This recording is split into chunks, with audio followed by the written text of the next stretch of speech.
Hello students, BA fourth semester शिक्षा शास्त्र। आज हम पढ़ेंगे बुद्धि मापन की विधि के विषय में। इससे पहले हमने बुद्धि के बारे में बताया था। बुद्धि बहुत एक नहीं बल्कि कई गुणों का समुच्चय होता है। इसके बाद हमने बुद्धि परीक्षण के बारे में बताया था। बुद्धि परीक्षण दो प्रकार के होते हैं, एक व्यक्तिगत बुद्धि परीक्षण, दूसरा सामूहिक बुद्धि परीक्षण। व्यक्तिगत बुद्धि परीक्षण वह परीक्षण होता है जिस पर हम किसी टेस्ट को एक बच्चे पर ही करते हैं। तो सामूहिक बुद्धि परीक्षण वह परीक्षण होता है जब हम पूरे ग्रुप पर करते हैं, समूह करते हैं। इसके अंतर्गत शाब्दिक और अशाब्दिक के बारे में भी बताया था। शाब्दिक वह परीक्षण होता है जिसमें शब्दों का प्रयोग होता है। अशाब्दिक वह होता है जिस अनपढ़ व्यक्तियों पर किया जाता है और जिसमें शब्दों का नहीं बल्कि संकेतों का वर्णन किया जाता है। अब किसी बच्चे की को हम प्रतिभाशाली कह दें, प्रखर कह दें, सामान्य कह दें, मंद बुद्धि कह दें, निर्बल कह दें, तो हम किस प्रकार कहेंगे, कैसे जानेंगे कि ये बच्चा जो है, एक कक्षा में मान लीजिए 10 बच्चे हैं, तो हम कैसे जानेंगे इसमें से कौन सा बच्चा प्रतिभाशाली है, कौन सा जो है बहुत ही कम बुद्धि का है, कौन सामान्य बुद्धि का है, तो किस प्रकार से जानेंगे। इसको जानने के लिए हमें परीक्षण करना पड़ता है। तो सबसे पहले हम यहाँ पर देख लेते हैं, ये हमारी बुद्धि लब्धि है और ये बुद्धि वर्ग है। इसके अंतर्गत 140 से 200 के बीच में जो आईक्यू है वो प्रतिभाशाली होता है, यानी जीनियस बच्चे होते हैं। 120 से 140 के बीच में प्रखर और वेरी सुपीरियर होते हैं।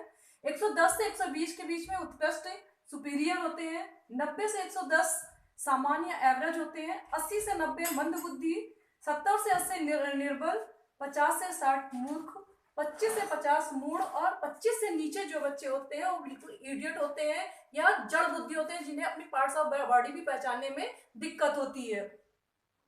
अब बुद्धि का मापन करने के लिए दो चीजों का पता होना बहुत जरूरी है, एक मानसिक आयु और दूसरा वास्तविक आयु। वास्तविक आयु तो हम किसी बच्चे से पूछ करके हम ज्ञात कर सकते हैं कि 12 साल का है, 10 साल का है, 15 का, 18 का, इससे हम पता कर सकते हैं। लेकिन मानसिक आयु का पता करने के लिए हमें सूत्र की जरूरत पड़ती है। तो इसकी जानकारी करने के लिए मनोवैज्ञानिक टर्मन ने बुद्धि लब्धि का आविष्कार किया था। इसका सूत्र इस प्रकार से है, एम ए यानी मेंटल एज यानी मानसिक आयु upon C A into 100।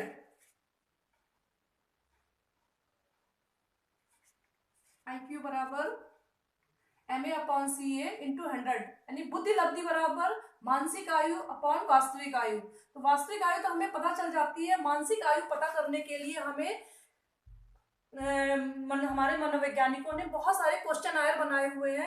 Her as के अकॉर्डिंग क्वेश्चन आयर बने हुए हैं। मान लीजिए 10 साल का बच्चा अगर 10 वर्ष का क्वेश्चन आयर को हल कर लेता है तो इसका मतलब है कि उसकी मानसिक आयु 10 वर्ष है। इसी तरह से अगर 10 वर्ष का बच्चा 12 साल के बच्चे के लिए बनाए हुए क्वेश्चन आयर को हल कर लेता है तो इसका मतलब उसकी मानसिक आयु, वास्तविक आयु तो 10 वर्ष है लेकिन मानसिक आयु उसकी 12 वर्ष है। तो इसके लिए हम एक सवाल कर रहे हैं, इसको देख लीजिए। आईक्यू बराबर मान लीजिए 12 वर्ष का बच्चा है और उसकी मेंटल एज जो है 15 वर्ष है, यानी 12 साल के बच्चे को 15 साल के बने हुए क्वेश्चन आयर को हल करने के लिए दिया गया था, तो उसने जो है हल किया है, यानी उसकी मानसिक आयु 15 वर्ष हो गई। अब ये फॉर्मूला हमारा एम ए हमारी होगी, मेंटल एज हमारी होगी 15 और कॉर्निकल एज यानी कि वास्तविक आयु जो है वो हमारी 12 वर्ष हो गई।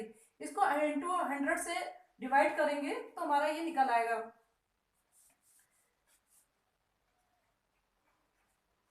इसको इससे मल्टीप्लाई कर देंगे, 1500 हो गया अपॉन 12, इसको डिवाइड कर देंगे तो हमारा 125 आ जाएगा। अब ये 125 जो है बच्चे की आईक्यू लेवल निकला है, इसको हम इस चार्ट के माध्यम से देखेंगे। इस चार्ट में हमारा 125 हमारा आ रहा है, 90 से 110, 120 यानी इसके बीच में आ रहा है। 120 से 140 यानी सेकंड नंबर पर जो हमारा ग्रुप दिया हुआ है इसके अंतर तहत आ रहा है।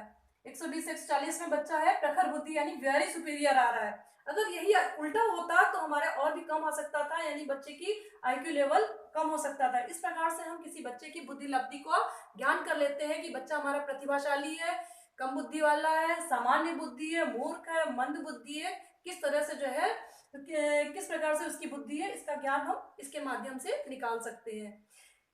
बुद्धि लब्धि का प्रयोग, बुद्धि लब्धि को जानने के लिए हमने ये सूत्र निकाल लिया है, बुद्धि लब्धि को जान लेते। अब इसकी उपयोगिता क्या है, इसके बारे में हम 2 लाइन में जान लेते हैं। बुद्धि लब्धि का प्रयोग हम परीक्षाओं के चयन में कर सकते हैं। बच्चे को कौन सा विषय देना है, मैथ देना है, साइंस देना है, इन सब की जानकारी के लिए हम कर सकते हैं।